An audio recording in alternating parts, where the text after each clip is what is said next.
je crois que nous allons maintenant laisser la parole à Kémy Séba pour sa chronique.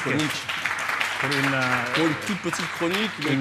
Une chronique politique. Je pense, Kémy, que tu vas nous parler aujourd'hui des ressortissants de RDC installés à Brazza. Expulsés ou qui ont fui le Congo-Brazzaville. Et comme par hasard, mais le hasard n'existe pas, et on en a l'illustration ce soir, cette chronique n'est rien d'autre que la suite logique de l'échange que l'on vient d'avoir avec le docteur Sylla en ce qui concerne la libre circulation des Africains par rapport à ce projet fédéral de nos pères fondateurs qui avaient compris qu'en étant divisés, en s'appuyant sur des frontières qui avaient été en 1884 et 1885 à la conférence maçonnique de Berlin qui avait été imposée, en s'appuyant sur ces petits pays, on serait toujours fragilisé. Ils l'avaient vu au départ, certains ont été assassinés, d'autres ont été disqualifiés, d'autres ont été combattus par une population qu'ils voulaient aider.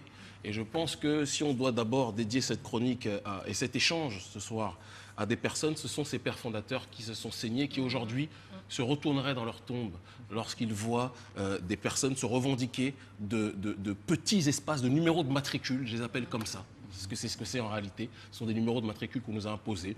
Certains, on a dit, vous vous appellerez crevettes, Cameroun, d'autres vous appellerez... Non mais c'est ça, ce sont les crevettiens, fiers d'être crevettiens.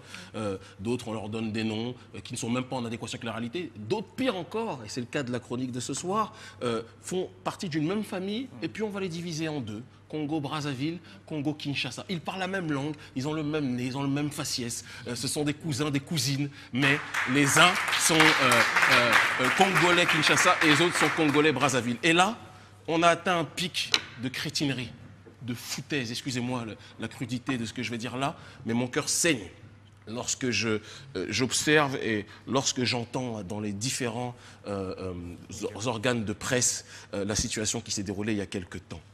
Tout le monde sait que donc, voilà, le Congo-Brazzaville et le Congo-Kinshasa, ils sont simplement séparés par le fleuve Congo, mais ce n'est même pas une séparation parce qu'avant la démarche de colonisation, sans être toujours dans une démarche caricaturale de dire la faute c'est les autres, puisqu'on dit toujours aussi qu'une société est détruite par l'extérieur si elle est rongée de l'intérieur, on en a l'illustration. Mais avant toute pénétration coloniale, le Congo-Brazza et le Congo-Kinshasa, même s'ils étaient séparés par ce fleuve-là, étaient en réalité faisaient partie d'un même ensemble qui était le royaume Congo, avec un grand K, auquel on rend hommage et dont Simon Kimbangu parlait souvent.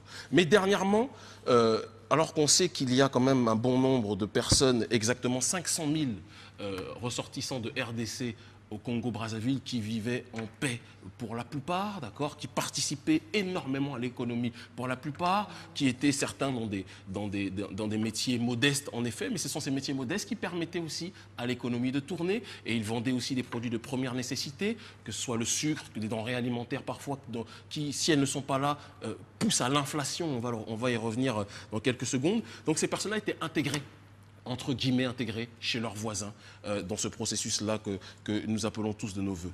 Mais dernièrement, il y a eu une augmentation, et je pense qu'il faut être objectif de le dire, une augmentation de la délinquance et de la violence qui a été, en tout cas, attribuée par les autorités congolaises de Brazzaville à des petites bandes prolétaires. Par définition, généralement, ceux qui sont dans la délinquance, la plupart du temps, ne sont pas toujours les riches, même s'il y a aussi la délinquance en col blanc, mais sont généralement des gens qui sont dans le besoin et qui sont dans cette démarche-là, sans les excuser, parce que c'est quelque chose qui doit être condamné de la manière la plus ferme. Parmi ces groupes, donc, de prolétaires, beaucoup d'immigrés aussi, en effet, des Centrafricains, des Sénégalais, d'accord, et des Béninois aussi, d'accord, et des Congolais de RDC. Parmi ces Congolais de RDC, des bandes qui sont connues sous le nom de Kuluna, j'espère que je prononce bien, qui sont des gangs, d'accord, qui sont dans une démarche de violence. On parlait de nihilisme tout à l'heure. Ce sont vraiment des nihilistes au premier sens du terme, qui sont dans une logique de piller, qui sont dans une logique d'agresser. Et ce sont des personnes qui, il faut le dire, se doivent d'être condamnées par rapport aux exactions qu'ils ont effectuées.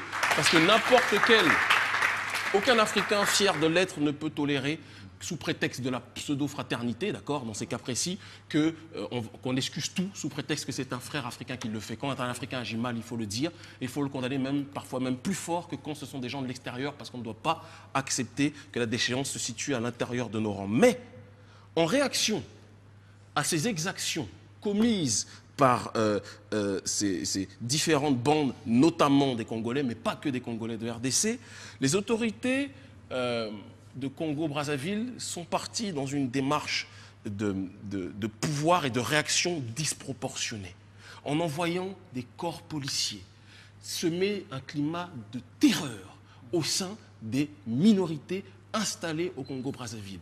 À la base, officiellement, 1000 personnes en situation irrégulière ressortissantes de RDC ont été expulsées. Ça, c'est sous l'opération Bata Yabakolo, vous m'excuserez pour l'accent, je ne suis pas congolais, d'accord, qui signifie la gifle des aînés, donc gifle des aînés sous prétexte que les autorités congolaises expliquaient que la délinquance de ces jeunes-là devait être combattue de la manière la plus violente possible et que par conséquent, il était nécessaire que ces aînés, entre guillemets, réagissent. Mais ils ne se sont pas comportés comme des aînés, justement, puisque dans cette réaction, où ils ont ostracisé une partie de la population, ils ne s'en sont pas pris qu'aux coupables. Ils sont allés plus loin. Ils sont allés plus loin dans le sens où ils ont commencé à créer un climat de terreur et de haine de ce qu'ils appellent l'étranger, alors que ce sont des gens de leur même famille. Donc c'est là où on voit l'absurdité.